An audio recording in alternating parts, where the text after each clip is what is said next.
हाय दोस्तों, good morning to all of you. और आज हम लिटरेचर का पहला चैप्टर डिस्कस करेंगे।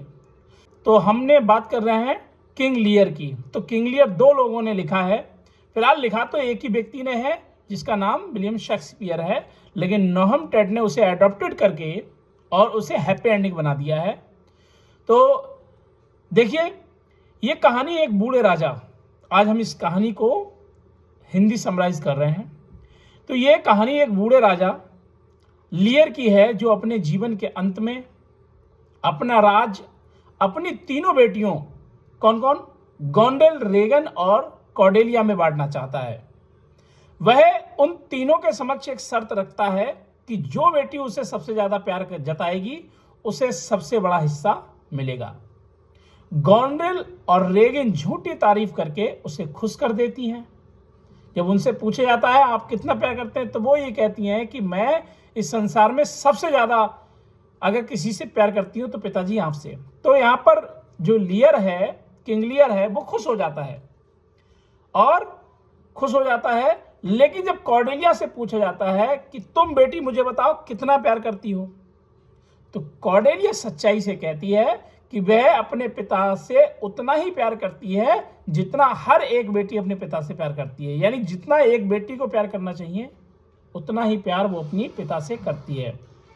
राजा लियर को यह बात बहुत बुरी लगती है और वह गुस्से में आकर कॉर्डेलिया को राज्य से निकाल देता है।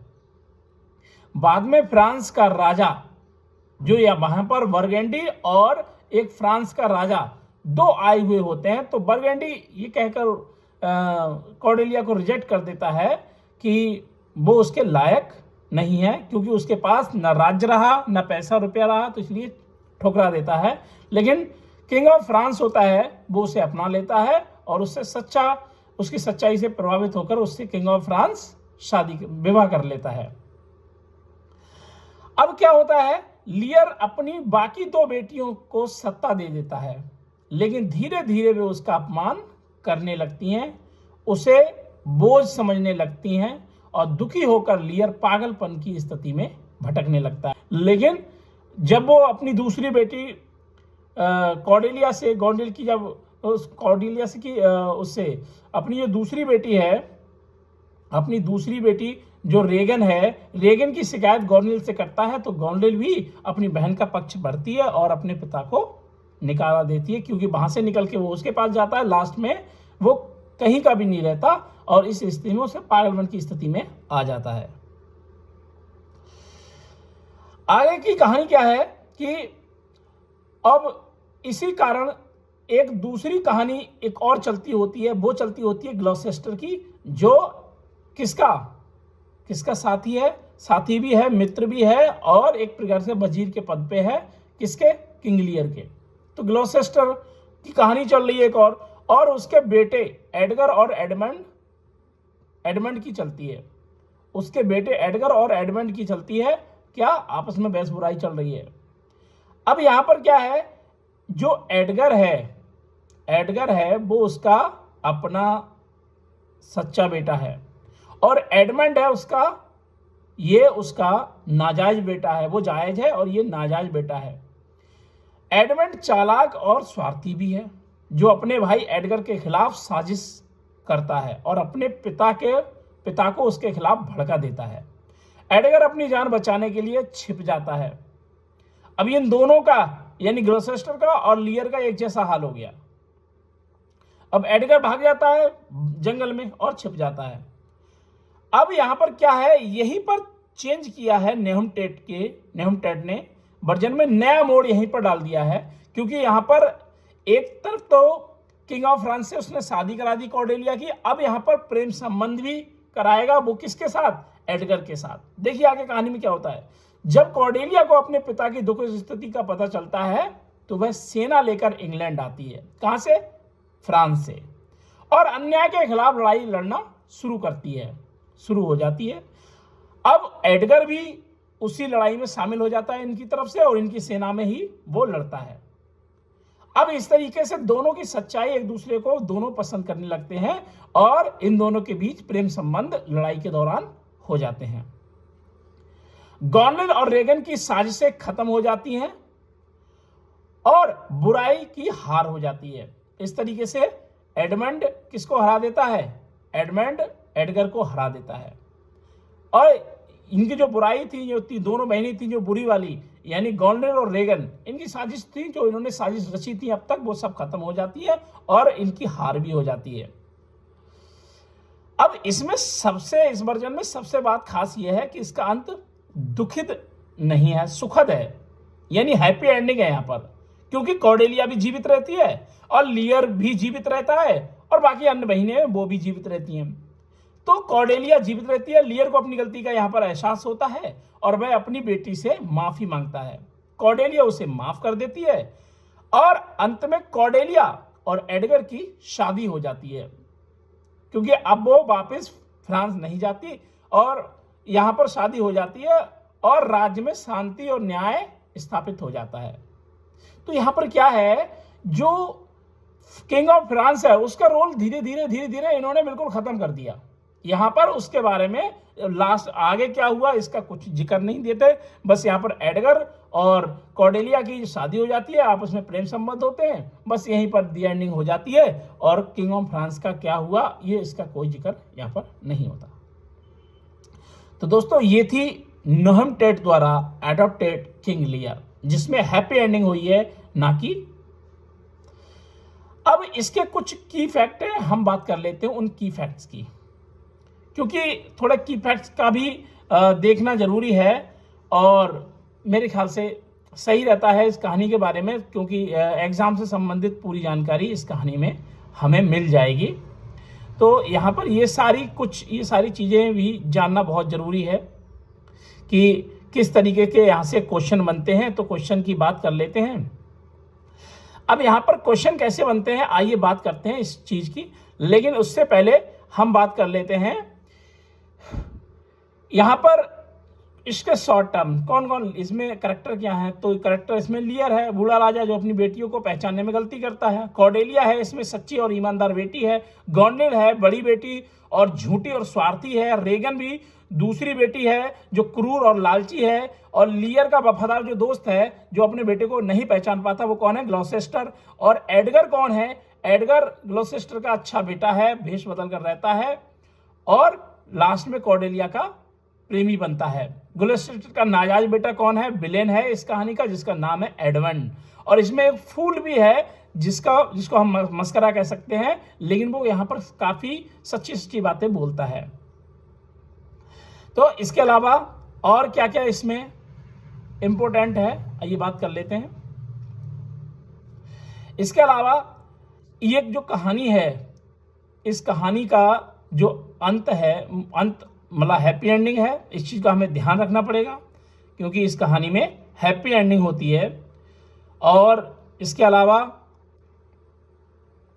जो विलियम शेक्सपियर का प्ले है और इन दोनों में क्या क्या परिवर्तन है, क्या क्या चीज़ें ऐसी हैं जिनमें अलग अलग हो सकती हैं, यानी क्या क्या डिफरेंस है, इस चीज़ की हम बात कर लेते हैं। तो यहाँ पर सबसे मेन चीज़ है कि जो विलियम शेक्सपियर का है वो एक ट्रेजेडी है, यानी कि उसका अंत दुखद है, लेकिन इसका अंत सुखद है, क्योंकि ये उस समय की, जिस समय नोहम टेट ने इसे लिखा, उस समय की जो पब्लिक थी वो क्या मांग कर रही थी? वो ट्रेजेडी पसंद नहीं करती थी, तो इसीलिए उन्होंने इसका हैप्पी एंडिंग बना दिया और इस तरीके से ये कहानी को थोड़ा चेंज कर दिया। और इसमें और क्या क्या है,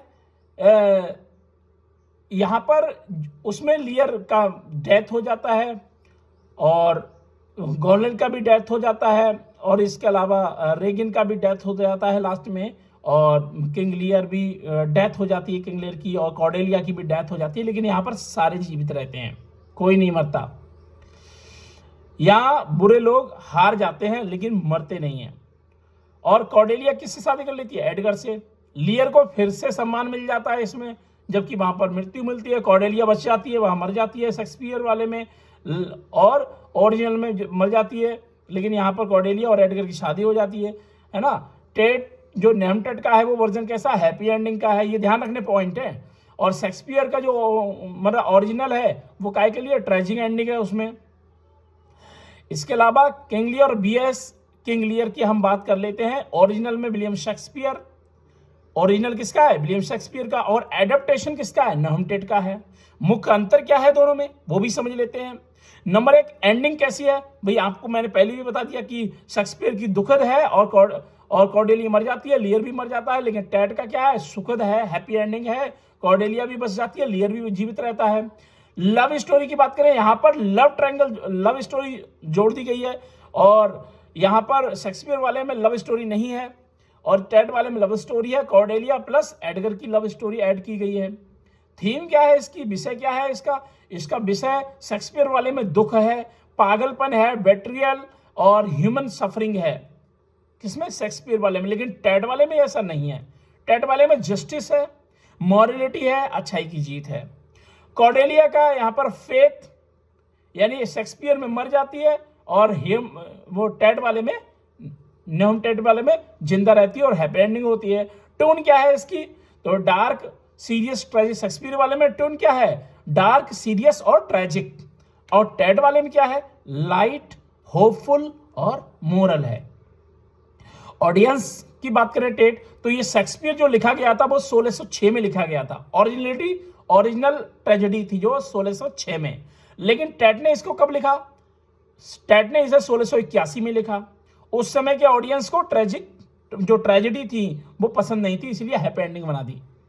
एग्जाम ट्रिक की बात करें तो वन लाइन याद कर लो, Shakespeare V S tragedy, Tate happy ending plus love story. तो शेक्सपियर वाले में ट्रेजेडी, टेट वाले में हैप्पी एंडिंग और उसमें क्या है जुड़ा हुआ? लव स्टोरी है। इसके अलावा हम इसके कुछ और बात कर लेते हैं, इसके क्वेश्चंस की बात कर लेते हैं जिससे हमें काफ़ी प्रॉफिट मिलेगा। तो एमसीक्यू हम प्रैक्टिस सेट कर लेते हैं। जैसे किंग लियर है तो किंग लियर का ओरिजिनल लेखक कौन है? तो कौन है? विलियम शेक्सपियर है। अभी ऑप्शन हो सकते हैं नहम टेट है या विलियम शेक्सपियर है, जॉन मिल्टन है या चार्ल्स डिकेंस है। तो ऑप्शन बी इज राइट हो जाएगा। कौन है इसके? William Shakespeare.